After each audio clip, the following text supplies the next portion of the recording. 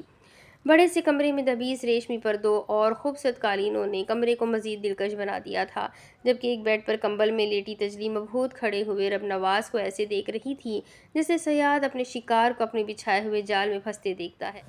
رب نواز بھی جال میں پھنس چکا تھا۔ وہ ادھر ادھر دیکھتا ہوا آگے بڑھ رہا تھا۔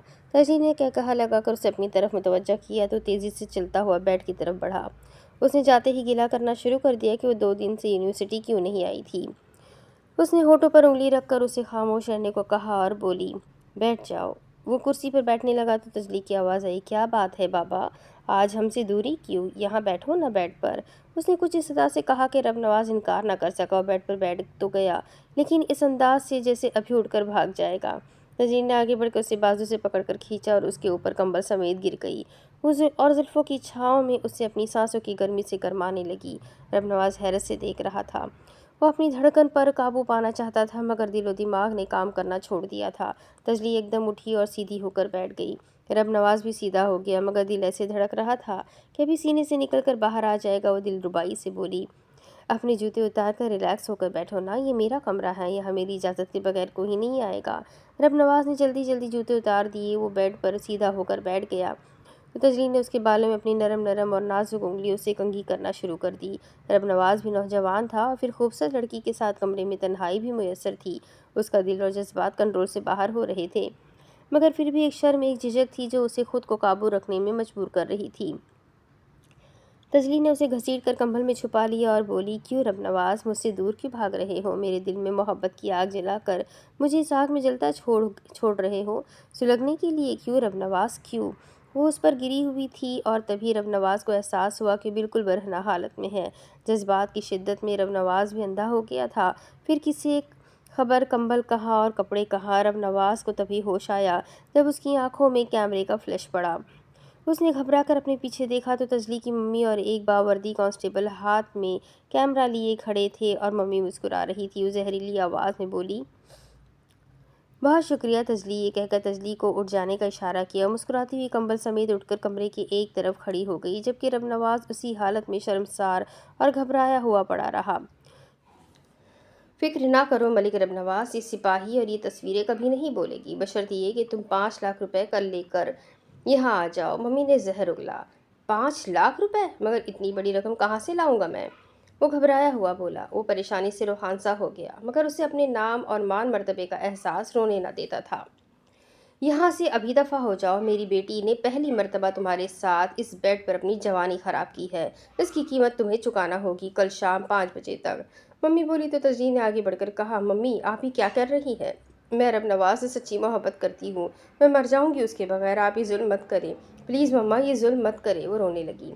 رب نواز کو پہلے تو اس پر غصہ آ رہا تھا مگر اب ترس آنے لگا۔ اس نے جلدی جلدی اپنے کپڑے پہنے۔ ممی بول پڑی، اگر تو سچی محبت کرتی ہے تو پوچھ اس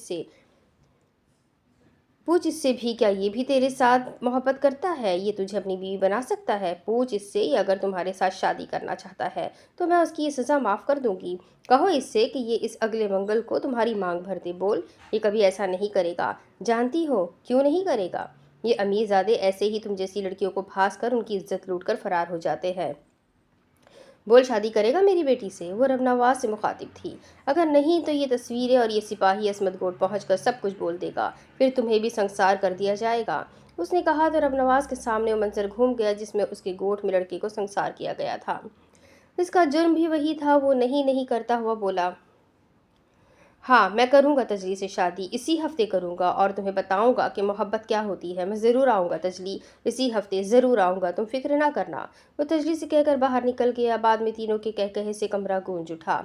ملک گام سے مشورہ کیا گیا تو اس نے یہی کہا کہ شادی کر لینا چاہیے، کیونکہ نہ کرنے کی صورت میں بڑے ملک صاحب کی عزت اور خاندان کے وقار پر حرف آئے گا۔ بس اس شادی کو خفیہ رکھا جائے اور آہستہ آہستہ خاندان والوں کو قائل کر لیا جائے گا۔ رب نواز پر ایک ایک لمحہ ایک صدی کی طرح بھاری ہو رہا تھا۔ ماں باپ سے چوری وہ شادی نہیں چاہتا تھا، مگر اب بری طرح پھنس چکا تھا۔ تجلی کی ماں نے اس کی تجلی کے ساتھ تصاویر اتار لی تھی۔ عجیب سی سچویشن تھی۔ مختصر یہ کہ شادی ہو گئی۔ اس شادی میں ملک گام اور رب نواز کے دو خاص دوست شامل تھے۔ بطور گواہ ان کا نام لکھوا دیا گیا۔ رب نواز نے وہ رات تجلی کے گھر پر گزاری اور پھر بہت سی راتیں وہیں گزرنے لگی۔ یونیورسٹی بھی نہ جایا جاتا تھا۔ تعلیمی سلسلہ رک گیا تھا۔ تجلی کی ادائیں اور ڈیمانڈز بڑھ رہی تھیں۔ رب نواز بینک سے قرض لے کر اس کی خواہشات پوری کرنے کی کوشش کرتا تھا۔ ایک دن وہ کسی دوست کی پارٹی میں گیا۔ شادی کا فنکشن تھا، لیٹ نائٹ پروگرام تھا۔ دوست نے اسے وہیں روک لیا کیونکہ بعد میں مجرا پروگرام بھی تھا۔ رب نواز نے گھر پیغام بھجوا دیا کہ وہ آج نہیں آ سکے گا۔ ملک عصمت کو اس کی یہ حرکت ناگوار گزری۔ انہوں نے دنیا دیکھ رکھی تھی تو کچھ سوچ کر خاموش ہو گئے، مگر ان کے دل میں شک کا ایک کانٹا رہ گیا تھا۔ اس کانٹے کو نکالنے کے لیے انہوں نے ایک پروگرام بنایا اور کل سے اس پر عمل کرنے کے لیے انہوں نے ایک آدمی سوچ لیا۔ رب نواز اگر موسم میں ٹھنڈ کا مزہ لینے کے لیے دوست کی کوٹھی سے باہر آ گیا۔ گھر میں خاص گہما گہمی تھی۔ لڑکیاں رنگین آنچل لہراتی کبھی ادھر اور کبھی ادھر آ جا رہی تھی۔ رب نواز اس ہنگامے خیزی سے دور جانا چاہتا تھا، مگر ایک گاڑی جو کوٹھی کے گیٹ پر آ کر رکی، اسے دیکھ کر چونک گیا۔ گاڑی تو دوسری گاڑیوں جیسی تھی، مگر گاڑی سے اترنے والی دو عورتوں کو دیکھ کر اس کا چونکنا لازمی تھا، کیونکہ ان میں سے ایک صنم اور دوسری تجلی کی ماں تھی۔ اس نے پاس سے گزرنے والے ملازم سے پوچھا، یہ جو دونوں عورتیں گاڑی سے اتر کر اندر کی طرف جا رہی ہے، یہ کون ہے اور یہاں اس وقت ان کا کیا کام ہے؟ ارے صاحب، آپ انہیں نہیں جانتے، یہ تو شہر کی مشہور طوائف صنم ہے اور ساتھ میں اس کی ممی جی ہے، ملازم نے کہا تو رب نواز پر آسمان گر گیا۔ وہ خود کو کئی فٹ زمین میں گڑا ہوا محسوس کرنے لگا۔ دنیا گھومتی ہوئی لگ رہی تھی۔ ملازم پھر بولا، صاحب آج تو صنم بائی کا مجرا دیکھنے کا مزہ آ جائے گا، آپ جائیے گا نہیں؟ یہ کہہ کر ملازم تو چلا گیا، مگر رب نواز کی دنیا اندھیر ہو چکی تھی۔ وہ باشعور تھا، یہ جان گیا تھا کہ تجلی بھی ایک طوائف ہے۔ اس کے ساتھ شادی اور بلیک میلنگ صرف اس کی دولت ہتھیانے کے لیے سارا ڈرامہ تھا۔ اوہ مائی گاڈ، میرے ماں باپ، میں کیا منہ دکھاؤں گا ان کو؟ ماں جی تو جیتے جی مر جائے گی اور ملک عصمت تو اس کے ٹکڑے کروا دے گا۔ کیا کرے کیا نہ کرے، یہ سوچ رہا تھا کہ ملازم پھر آ گیا۔ اس نے کہا کہ آپ کو صاحب بلا رہے ہیں۔ اندر پروگرام شروع ہو گیا تھا۔ اس نے جا کر دیکھا کہ شراب کے جام چل رہے تھے اور صنم مجرا کر رہی تھی۔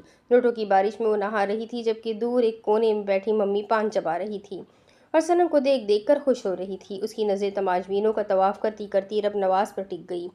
وہ ایک دم تو حیران رہ گئی، مگر پھر وہی چہرہ، وہی تاثرات، اس کا انداز نہ بدلا۔ رب نواز وہاں سے فوراً اٹھا اور سیدھا عصمت گوٹ آیا۔ پریشانی کی حالت میں رات گزاری۔ صبح گام کے ساتھ تجلی کے گھر گیا تو صنم، تجلی اور ممی کہیں جا رہی تھی۔ کیونکہ رب نواز کی گاڑی گیٹ میں داخل ہوئی تو ان کی گاڑی باہر نکل رہی تھی۔ دونوں گاڑیاں آمنے سامنے رک گئی۔ رب نواز اور وہ بھی تینوں گاڑیوں سے باہر نکل آئے۔ رب نواز تیزی سے چلتا ہوا تجلی کے پاس آیا اور ایک زوردار تھپڑ اس کے گال پر رسید کر دیا۔ رب نواز کا ہاتھ بے اختیاری میں اٹھ گیا تھا۔ ممی نے رب نواز کو دھکا دے کر دور ہٹایا اور غصے سے بولی، حرامزادے، اگر تجھے پتہ چل ہی گیا ہے کہ ہم طوائفیں ہیں تو یہ بھی سن لو کہ تجلی کی کوکھ میں تمہارا بچہ بھی پل رہا ہے۔ ایک اور بجلی رب نواز پر گری۔ اس کتے کے پلے کو گرانے کے لیے میں نے اس حرامزادی کو بہت زور لگایا، مگر یہ اب راضی ہوئی ہے جب کچھ نہیں ہو سکتا۔ یہ بچہ رہے گا یا یہ حرامزادی؟ اسے بہت شوق تھا تمہارے بچے کی ماں بننے کا۔ ممی ہر بات پر رب نواز کو کنویں میں گرا رہی تھی۔ رب نواز کی حالت ایسی تھی کہ کاٹا تو بدن میں لہو نہیں، وہ بت بنا کھڑا تھا۔ ممی نے ایک اور ایٹم بم گرایا۔ رب نواز، میری بات کان کی کھڑکیاں کھول کر سن لو۔ اس بچے کو دنیا میں آنے کے لیے بہت سارے روپوں کی ضرورت ہے اور وہ روپے تم لے کر آؤ گے، کیونکہ یہ بچہ تمہارا ہے۔ جاؤ اور یہاں سے دفع ہو کر اپنے بچے کے لیے رقم کا بندوبست کرو۔ اس نے ملازم کو بلایا اور کہا کہ رب نواز کو دھکے دے کر گھر سے باہر نکال دو۔ ملازم آگے بڑھا اور اسے گھسیٹ کر گیٹ سے باہر نکالنا چاہتا تھا کہ گام گاڑی سے باہر نکل آیا۔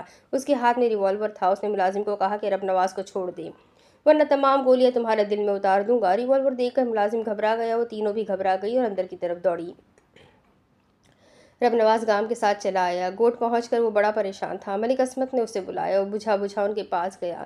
ملک صاحب کسی کام سے گوٹ سے باہر جا رہے تھے۔ انہوں نے تمام رموز رب نواز کو سمجھا دیے اور اپنے بعد گوٹ کی ذمہ داری بھی اسے نبھانی پڑے گی یہ بھی بتا دیا۔ اور ہاں، آج کل تم غائب دماغ رہتے ہو، مجھے واپسی پر کوئی شکایت نہیں سننا۔ نہ جانے وہ کیا کہہ رہے تھے، وہ کون سا وہاں موجود تھا۔ دل و دماغ تو تجلی اور اپنی آنے والی اولاد میں اٹکے ہوئے تھے۔ بہت سارا روپیہ چاہیے تھا، اس سے سنہری موقع کوئی نہ تھا۔ وہ تمام باتیں جی چی کر کے سنتا رہا۔ ملک عصمت کے جانے کے بعد اس نے تجوری پر ہاتھ صاف کرنے کا پروگرام بنایا تھا۔ اس سے پہلے کہ وہ تمام دولت اکٹھی کر کے وہاں سے نکلتا، کوئی اس کی جاسوسی کے لیے اس کے تعاقب میں تھا۔ وہ سیدھا ہسپتال پہنچا اور تمام دولت ممی کی جھولی میں ڈالتا ہوا بولا، یہ لو تمام دولت، میں اب کنگال ہو گیا ہوں، اب میرا بچہ مجھے دے دو، میں تمہاری دنیا سے دور چلا جاؤں گا، پلیز ممی پلیز۔ وہ ڈھٹائی سے بولی، ٹھیک ہے، اگر بیٹا ہوا تو تمہیں مل جائے گا، اگر بیٹی ہوئی تو۔ اس سے پہلے کہ ممی کی بات پوری ہوتی تجلی بول پڑی، معاف کرنا بابا، بیٹی تو ہمارے لیے ہارڈ کیش ہوتی ہے۔ تجلی، تم اپنی اولاد کے بارے میں ایسا کہہ رہی ہو؟ ہماری اولاد کے بارے میں؟ لعنت ہے تم پر، لعنت ہے تم پر اور تمہارے دھندے پر۔ رب نواز کا مزاج تلخی ہوا تو ممی بولی، اب بکواس بند کرو، یہ ہسپتال ہے، ابھی کچھ دیر لگے گی، باہر جاؤ۔ وہ دانت بھینچتا ہوا باہر نکل آیا۔ کمرے کے باہر اسے صنم مل گئی جو اسے ہونٹوں پر انگلی رکھ کر خاموش رہنے کا کہہ کر بازو سے پکڑ کر باہر لے گئی۔ وہ اپنی گاڑی میں جا بیٹھے۔ گام پہلے ہی ڈرائیونگ سیٹ پر بیٹھا ہوا تھا۔ صنم نے کچھ کہنا چاہا تو رب نواز بولا، بے فکر ہو کر ہر بات کر سکتی ہو، یہ میرا رازدار ہے۔ وہ گام کی وجہ سے چپ ہو گئی تھی، مگر اب اس نے کہنا شروع کیا، یہ دونوں ماں بیٹی پیدائشی طوائف ہے اور میں ان کے جال میں پھنسنے والی وہ چڑیا ہوں جس کے پر کاٹ کر اسے اپنے ساتھ رہنے کے لیے سدھار لیا گیا ہے۔ میری ایک لمبی کہانی ہے رب نواز، میں تم سے وعدہ کرتی ہوں کہ اگر تمہارے یہاں بیٹی ہوئی تو میں اسے لا کر تمہاری گود میں ڈال دوں گی، اگر بیٹا ہوا تو یہ تمہیں خود ہی دے دیں گی۔ مگر عصمت گوٹ میں بھری پنچایت کے سامنے تاکہ تمہیں سنسار کر دیا جائے، اور اب جب کہ تم نے خود ہی کہا ہے کہ کنگال ہو گئے ہو، تو یہ ماں بیٹی تم سے جان چھڑوانے کے لیے یہ آخری ثبوت بھی تمہاری موت کے ساتھ مٹانا چاہتی ہے۔ تم ان کے پہلے شکار ہو، ممی کامیاب رہی ہے، وہ اب تجلی کے ذریعے مزید شکار کھیلے گی۔ یہ میں حلفیہ کہتی ہوں کہ تجلی بے شک ایک طوائف ہے، مگر اس کی کوکھ میں تمہاری اولاد ہے، مجھے جانا ہے، دعا کرو کہ بیٹا ہو۔ یہ کہہ کر وہ گاڑی سے نکل گئی۔ رب نواز رونے لگا تھا۔ گام نے کندھے سے پکڑ کر اسے دلاسا دیا تھا۔ کوئی 2-3 گھنٹے اسی طرح گزر گئے تھے۔ رب نواز بے چین ہو کر اندر کی طرف بڑھا تو ممی راستے میں ہی مل گئی۔ وہ اسے دیکھ کر نفرت سے بولی، لعنت ہو تم پر اور تمہاری اولاد پر، بیٹا پیدا ہوا ہے، میں ابھی آتی ہوں۔ یہ کہہ کر وہ باہر نکل گئی۔ جبکہ رب نواز آنسو پوچھتا ہوا کمرے میں داخل ہوا تو تجلی بیڈ پر لیٹی تھی۔ وہ رب نواز کو دیکھ کر بولی، افسوس ہے رب نواز کہ تم بیٹے کے باپ بن گئے اور تم ماں بن گئی۔ تجلی، نہیں رب نواز، طوائف کبھی ماں نہیں بنتی۔ وہ زہریلے انداز میں بولی، بہت جلد تم آپ پھنسے ہو اس جال میں، تمہیں علم نہیں کہ بہت کھوج کے بعد کرا تمہارے نام نکلا تھا۔ اس پورے علاقے میں ایک تمہارا ہی خاندان تو نوابوں کی طرح رہتا ہے۔ ہمارا مقصد کامیاب ہوا رب نواز۔ وہ سریلی آواز میں بول رہی تھی اور رب نواز کو لگ رہا تھا کہ کوئی اس کے کانوں میں سیسا ڈال رہا ہے۔ میرا بچہ کہاں ہے؟ رب نواز نے ادھر ادھر دیکھتے ہوئے کہا تو وہ بے غیرتی سے ہنستی ہوئی بولی، ابھی بتاتی ہوں رب نواز، تم ایک کنگلے ہو، ایک فقیر، طوائف کی یاری اگر فقیر سے ہو جائے تو وہ کہاں سے کھائے گی؟ جیسے وہ مثال نہیں سنی تم نے کہ شیر کتنا بھی بھوکا ہو وہ کبھی گھاس نہیں کھاتا۔ میں اگر فقیر ہوں تجلی تو تم دیکھنا کہ ایک دن تمہارے پاؤں میں بجنے والے گھنگرو اسی فقیر کے کشکول میں گریں گے، میں تب تمہیں بتاؤں گا کہ فقیر کون ہے، میں یا تم۔ وہ قہقہا لگا کر بولی، میرے بھولے بابا، طوائف کے گھنگرو کبھی کسی کنگال کے گھر میں نہیں بجے اور نہ ہی کوئی گھنگرو کبھی کسی فقیر کے کشکول میں گرتا ہے۔ اب دفع ہو جاؤ، نہ میں تمہاری بیوی ہوں اور نہ تم میرے شوہر ہو، گیٹ آؤٹ۔ اور ہاں، تمہارا بچہ تمہارا بھائی ملک شیر علی لے گیا ہے انگنت دولت دے کر۔ اس نے کیا کہا تھا؟ رب نواز کی سمجھ میں کچھ نہیں آ رہا تھا۔ اس کے کان بہرے ہو گئے تھے، وہ سر تاپا لرز گیا تھا۔ وہ جلدی سے باہر کی طرف بھاگا۔ گام اس کی حالت دیکھ کر فوراً گاڑی اس کے پاس لے کر آیا۔ وہ جلدی سے سوار ہوا اور گوٹ چلنے کو کہا۔ رب نواز نے تمام ماجرا گام کو بتایا۔ گام نے بہترا روکا کہ آپ کو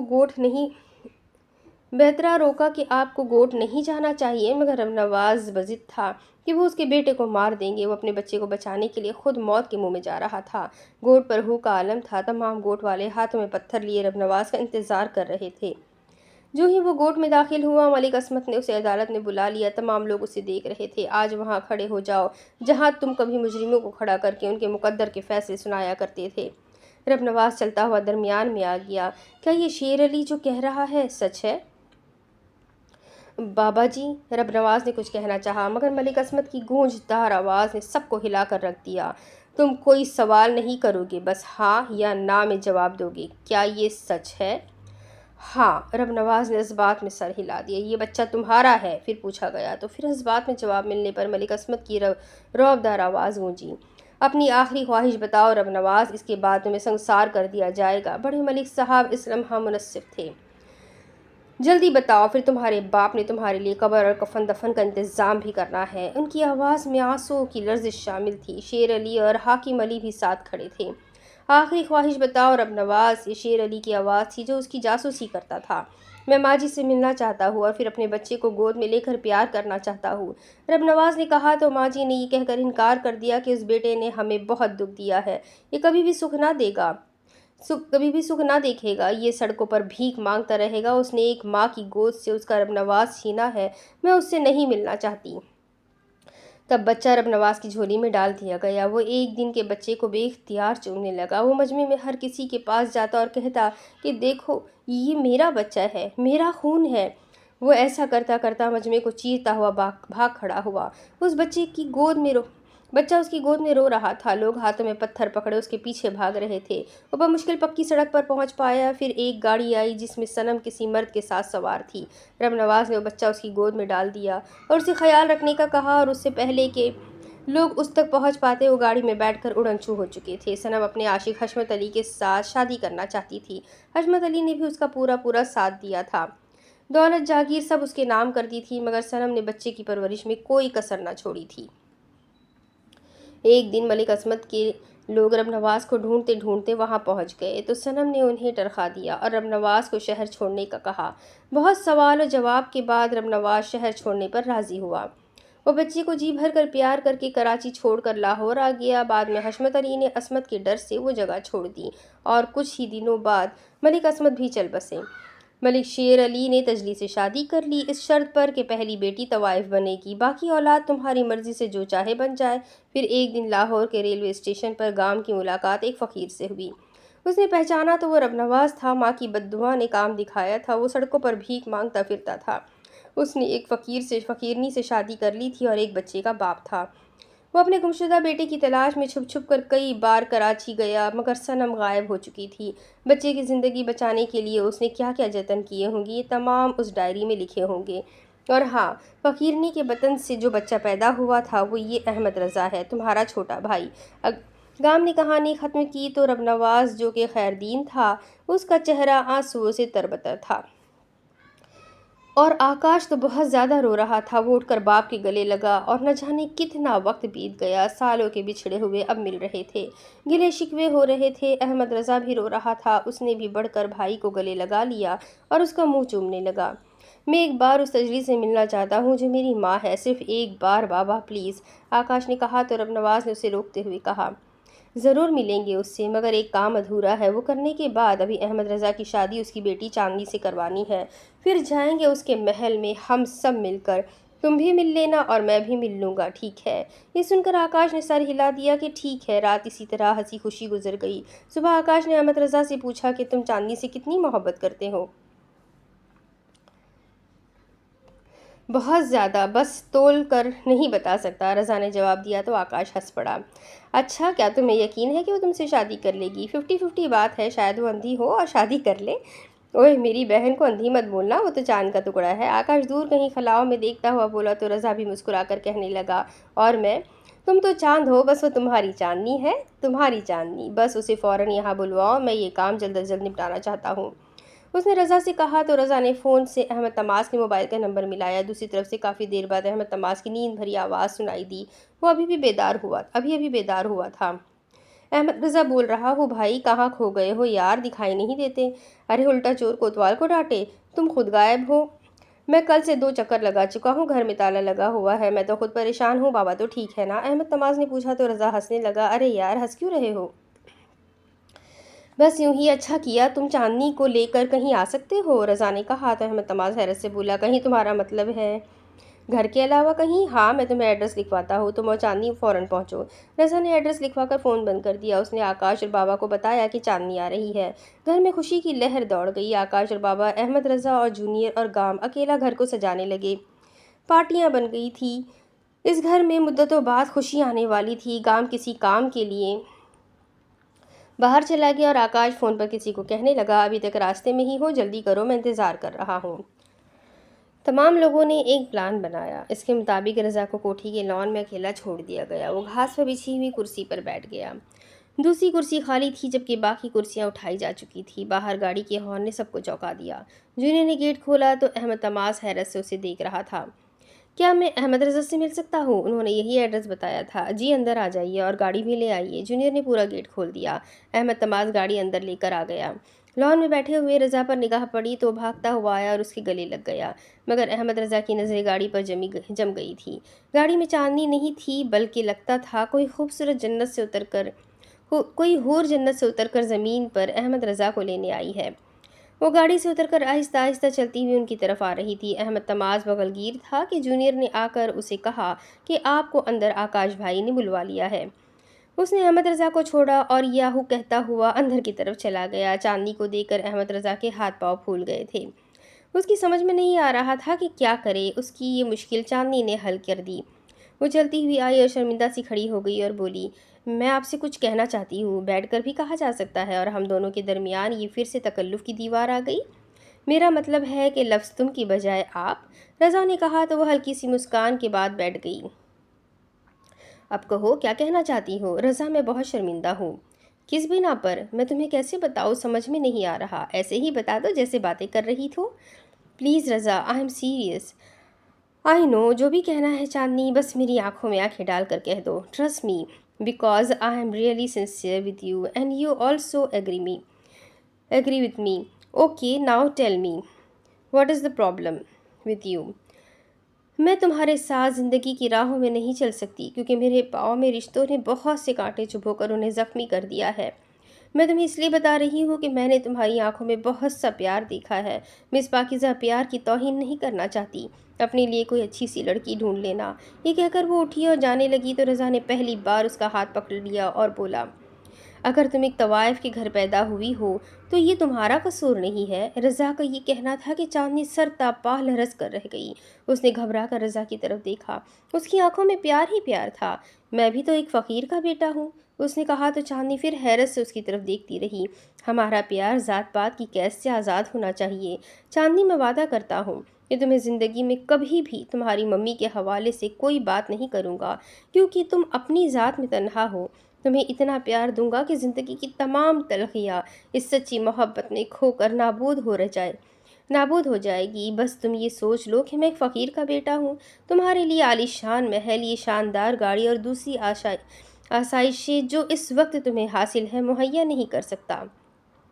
کیا ایک فقیر کے جھوپڑے میں باقی زندگی صرف میری چاندنی بن کر گزار سکو گی؟ یہ کہہ کر رضا نے اس کا ہاتھ چھوڑ دیا۔ تمہیں فیصلہ کرنے کا مکمل اختیار ہے، کیونکہ تم میرے لیے چاندنی ہو، بس میری چاندنی۔ وہ کچھ لمحے سوچتی رہی اور پھر بولی، اگر میں صرف تمہاری ہی چاندنی ہوں تو پھر میرا ہاتھ کیوں چھوڑ دیا؟ جواب دو، کیوں چھوڑ دیا میرا ہاتھ؟ ہاں، کیوں چھوڑ دیا؟ یہ کہہ کر وہ رضا کے گلے لگ کر رونے لگی۔ میں تمہارے ساتھ تمہاری جھوپڑی میں بہتر زندگی گزار سکتی ہوں۔ مجھے زندگی گزارنے کے لیے آسائشوں کی نہیں، بلکہ بہت سارے پیار کی ضرورت ہے، جو صرف تم مجھے دے سکتے ہو۔ اس نے کہا تو رضا نے اسے اپنے سینے سے الگ کر کے اس کی آنکھوں میں دیکھتے ہوئے کہا، مجھ سے شادی کرو گی؟ شادی تو امیر لوگوں میں ہوتی ہے، فقیروں میں تو بیاہ ہوتا ہے۔ اسے شرما کر کہا تو رضا کا جی چاہا کہ ابھی اس پر دونوں جہان قربان کر دے، مگر اندر سے بوڑھوں کی فوج نکل آئی۔ وہ شور مچا رہے تھے۔ رضا اور چاندنی انہیں دیکھ کر حیران ہو گئے۔ رضا اپنی باتوں میں ان سب کو بھول گیا تھا۔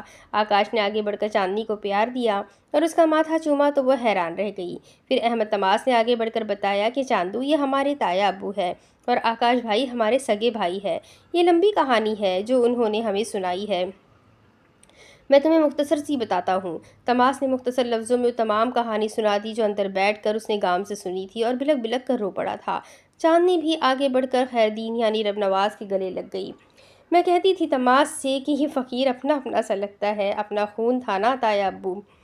باہر گاڑی کے رکنے کی آواز سن کر وہ لوگ چوک پڑے تو گیٹ سے جنرل شفیع اور شمع داخل ہوتے ہوئے دکھائی دیے۔ آکاش نے ان کا سب سے تعارف کروایا اور شمع کی باری آئی تو اس نے چاندنی سے کہا، چاندو یہ تمہاری بھابھی ہے، ہونے والی۔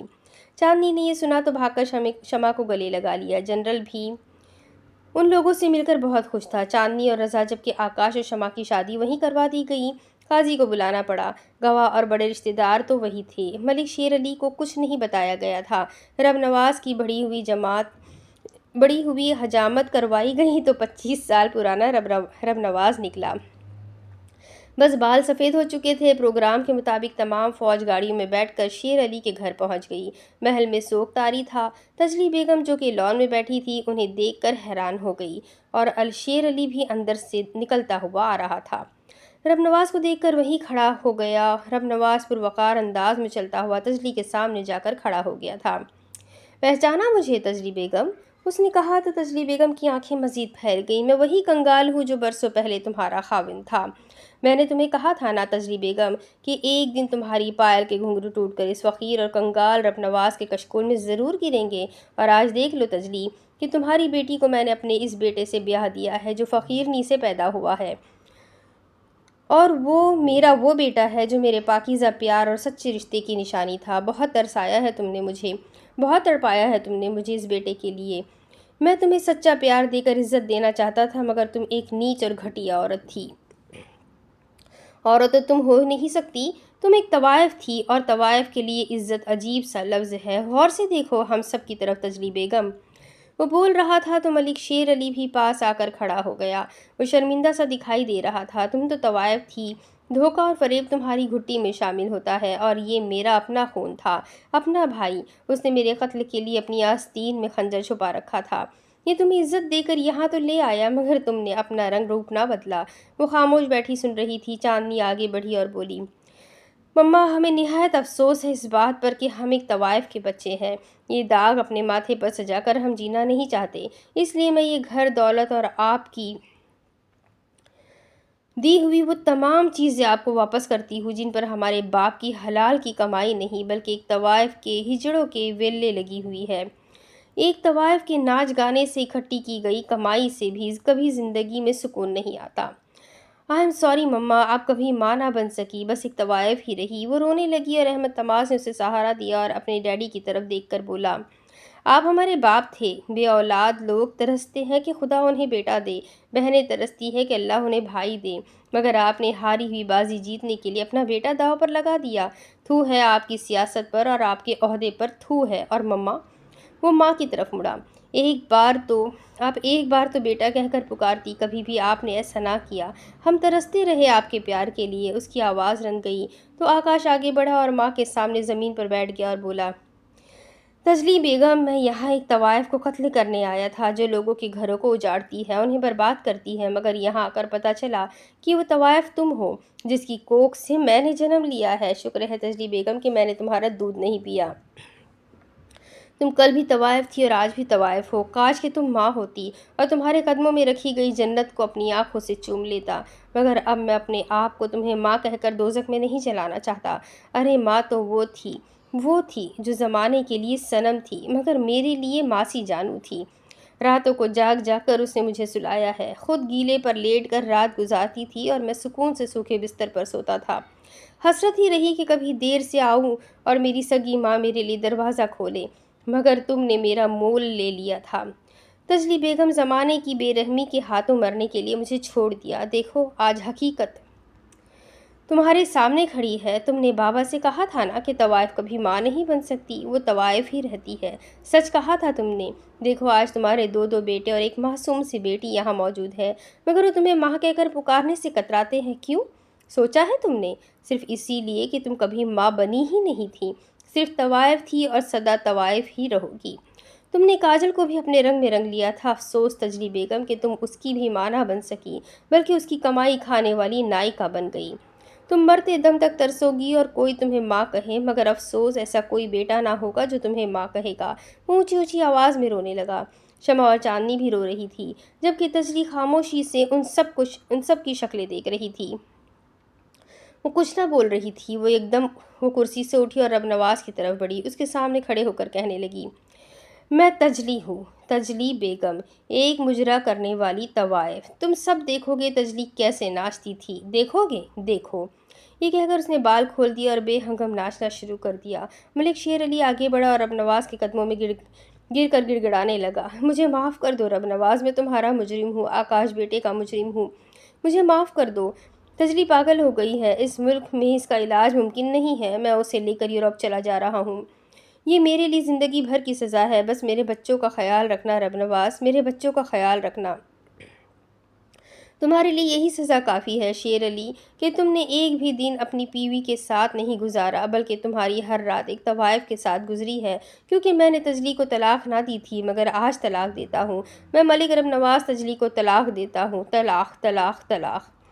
تمام لوگ سکتے کی حالت میں کھڑے تھے اور تجلی ناچتی ناچتی بے ہوش ہو کر گر گئی تھی۔ سبھی لوگ شیر علی کو اکیلا چھوڑ کر گاڑیوں میں واپس بیٹھ کر چلے گئے تھے۔ احمد رضا نے چاندنی کو اپنے گھر میں لے جا کر کہا، یہ میرا گھر ہے چاندنی، اب یہ چاند نگر بنے گا، کیا یہاں رہ لو گی؟ یہ میرا گھر ہے، یہی رہنے کے لیے تو سب کچھ چھوڑا ہے رضا جی، اس نے شرما کر کہا۔ تو رضا نے کہا، اچھا جی، میرے ہاتھ سے چائے پیو گی؟ میرا مطلب ہے میرے ہاتھوں کی بنی ہوئی چائے پیو گی؟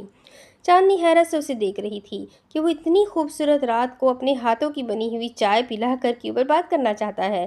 وہ چائے بنا رہا تھا اور ساتھ ساتھ گنگنا رہا تھا، تشبیہ تیرے ہونٹوں کی گلابوں میں کیوں ہے، شبیہ تیرے چہرے کی کتابوں میں کیوں ہے، آنکھیں تیری، زلفیں تیری اور مرمری بدن تیرا دن رات ستاتا مجھے خوابوں میں کیوں ہے، دل خواہ مخواہ ہی مگن نہیں ہے پڑھنے میں، اور صاف تیرے رخسار کے نصابوں میں کیوں ہے، مسکان تیری چاندنی جیسی، باتیں تیری راگنی جیسی، چھن چھن چھن تیری پائل کی آبوں میں کیوں ہے، نظر آئے میں کشوں کو ہر جام میں تصویر تیری، میں بھی کہوں اتنا نشہ شرابوں میں کیوں ہے، آسمان پہ کئی چاند چمکے فقط حسین تم ہو، وہ تو ہے بے پردہ سبھی تو حجابوں میں کیوں ہے۔ یہ کہہ کر اس نے چاندنی کا گھونگھٹ اٹھایا، سبحان اللہ کہا تو چاندنی شرما کر لجا کر سمٹ کر رہ گئی، گھنگرو اور کشکول ایک ہو گئے تھے۔ تو یہ کہانی یہی ختم ہوتی ہے۔ امید کرتی ہوں آپ سب کو یہ کہانی ضرور پسند آئی ہوگی، بہت اچھا اس کا انجام تھا، بہت اچھی اس کی اینڈنگ بنی، بہت ہیپی اینڈنگ، سارے لوگ خوش ہو گئے۔ تو آئی ہوپ آپ بھی خوش ہو گئے ہوں گے اس ناول کو سن کر، بہت پیارا، بہت ہی خوبصورت سا چھوٹا سا ناول لیکن مزیدار سا تھا۔ تو انشاءاللہ ایک اور نئے ناول کے ساتھ پھر ملیں گے، تب تک کے لیے اپنا خوب سارا خیال رکھیں، ویڈیو کو ضرور لائک کر دیں، چینل کو ضرور سبسکرائب کر لیں۔ اگلے نئے ناول کے ساتھ پھر ملتے ہیں، تب تک کے لیے اپنا خوب سارا خیال رکھیں، مجھے بھی دعا میں یاد رکھیں۔ اللہ حافظ۔